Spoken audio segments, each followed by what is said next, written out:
ಇನ್ನು ತರುಣ್ ಸುಧೀರ್ಗೆ ಹುಡುಗಿ ನೋಡಿದ್ದೇ ದರ್ಶನ್. ತಂಗಿ ಮದುವೆಗೆ ಬರೋದಕ್ಕಾಗಲಿಲ್ಲ ಪಾಪ ದರ್ಶನ್ಗೆ. ಈ ಹಿಂದೆ 2 ಡೇಟನ್ನು ಫಿಕ್ಸ್ ಮಾಡಿದರು ದರ್ಶನ್ ಮದುವೆಗೋಸ್ಕರ. ಛತ್ರ ಬುಕ್ ಆಗಿ ಕ್ಯಾನ್ಸಲ್ ಕೂಡ ಆಗಿತ್ತು ಅಂತ ಮದುವೆ ಸಂದರ್ಭದಲ್ಲಿ ರಾಜುಗೌಡ ಅವರು ದರ್ಶನ್ ಅವ್ರನ್ನ ನೆಂದಿದ್ದಾರೆ. ಅದು ಗೊತ್ತಿರ್ತಕ್ಕಂಥದ್ದು, ಕಾಟೇರ ಸಿನಿಮಾ ಸಂದರ್ಭದಲ್ಲಿ ನಡೆದಿರ್ತಕ್ಕಂತಹ ಘಟನೆ. ಹುಡುಗಿ ನೋಡಿದ್ದು ದರ್ಶನ್ ಅವರೇ, ದರ್ಶನ್ ಅಣ್ಣನೇ ಹುಡುಗಿ ನೋಡಿದ್ದು. ತರುಣಿಗೆ ಒಳ್ಳೆ ಹುಡುಗಿ ಹೇಳಚಿನ ಮದುವೆ ಆಗಂತ ಹೇಳಿದ್ದೆ ಅವರೆಲ್ಲ ಹೇಳಿದ ಮೇಲೆ ಆಮೇಲೆ ನಮಗೆ ಗೊತ್ತಾಗಿದ್ದು. ಗೊತ್ತಾದ ತಕ್ಷಣ ನಾವು ಮನೆಗೆಲ್ಲ ಅಮ್ಮಗೆ ಹೇಳಿ ಎಲ್ಲ ರೆಡಿ ಮಾಡಿ, ಅಮ್ಮ ಅಂದಳು ಯಾರ್ಯಾರಾಗ್ಲಪ್ಪ ನನಗೆ ಏನಿಲ್ಲ, ನನಗೆ ಒಳ್ಳೆ ಸೊಸೆ ಬಂದ್ರೆ ಸಾಕಂತ.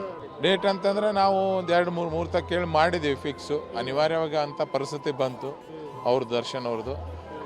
ಇವನು ಬೇಡ ಪೋಸ್ಟ್ ಮಾಡಮ್ ಮುಂದಕ್ಕೆ ಹಾಕಮ್ಮ ಮದುವೆ ಅಂತ ಕುಂತ. ನಾನು ಬೇಡ, ಯಾಕೆ ಅಮ್ಮಗೆ ಮನ್ಸಿಗೆ ನೋವಾಗ್ತಾ ಬೇಡ ಅಂತೇಳಿ ದರ್ಶನ್ ಅವ್ರಿಗೆ ಭೇಟಿಯಾಗಿ ಅವರು ಇಲ್ಲ ಚಿನ್ನ ಇವತ್ತೇ ಆಗಂದಕ್ಕೆ ಆಗ್ತದಂತ.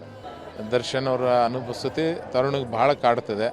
ಅವನದೇ ಹೇಳ್ತಿದ್ದಾನೆ, ಏನಣ್ಣ ಇದ್ರೆ ಚೆನ್ನಾಗಿತ್ತಂದ್ರೆ. ನಾನು ಹೇಳಿದೆ ಕೆಲವೊಂದು ವಿಧಿ ಆಟ ಏನೂ ಮಾಡೋಕ್ಕಾಗಂಗಿಲ್ಲ, ಇರಲಿ ಅಲ್ಲಿಂದ ಆಶೀರ್ವಾದ ಮಾಡ್ತಾನೆ, ಚಿಂತೆ ಮಾಡಬೇಡ ಅಂತ ಹೇಳಿದ್ದೀನಿ.